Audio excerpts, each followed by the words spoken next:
Hello दोस्तों, आज मैं आपको बहुत ही अनोखी कहानी सुनाने वाला हूँ जिसमें एक छोटा गांव था। वहाँ रहस्यमयी जंगल था जिसमें अर्जुन नाम का छोटा बच्चा खो जाता है। एक समय की बात है, एक छोटे से गांव में जहाँ प्रतिदिन की तरह लोग अपने दिन की मेहनत में लगे हुए थे। वहाँ एक रहस्यमय जंगल था जिसमें बहुत सी अजीब अजीब चीजें छुपी हुई थीं।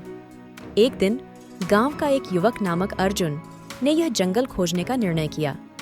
अर्जुन ने साथ में एक पुराने बुद्धिमान यात्री से सीखा हुआ जादूगर स्टिक लिया था। जंगल में घूमते हुए उसने वह स्टिक उठाया और एक प्राचीन पेड़ की ओर इशारा किया। पेड़ ने खुद को दिखाया और कहा, तू जो चाहता है वह सिर्फ एक बार मिलेगा। अब ध्यान से सुन। जंगल की सुरक्षा बनाए रखने के लिए अर्जुन को एक महाकाव्य युद्ध में भाग लेना था। अगले कुछ मिनटों में उसे एक रक्षा रखने का युद्ध करना पड़ा। युद्ध के बाद अर्जुन ने पेड़ से कहा, अब मुझे कुछ और चाहिए।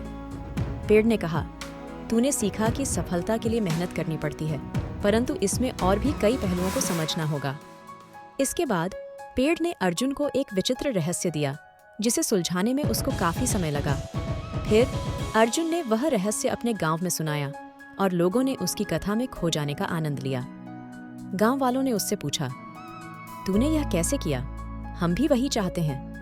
अर्जुन ने हंसते हुए कहा, सफलता का रहस्य है मेहनत और ज्ञान में संतुलन रखना। इसके बाद गांव में एक नया उत्साह फैला और लोग अपने लक्ष्यों की प्राप्ति के लिए मेहनत में जुट गए। एक दिन गांव में एक महत्वपूर्ण परिस्थिति उत्पन्न हुई जिसमें गांव वालों को मिली एक मौका।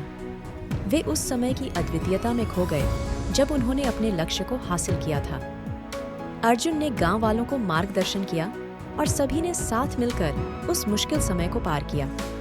इस सफलता के बाद गांव में एक नया आत्मविश्वास बढ़ा और वह एक समृद्धि भरा समुदाय बना।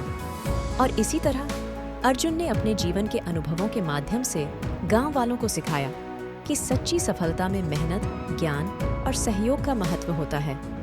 उसकी कथा ने नहीं सिर्फ एक रोमांटिक यात्रा सुनाई, बल्कि एक अद्वितीय शिक्षा भी दी।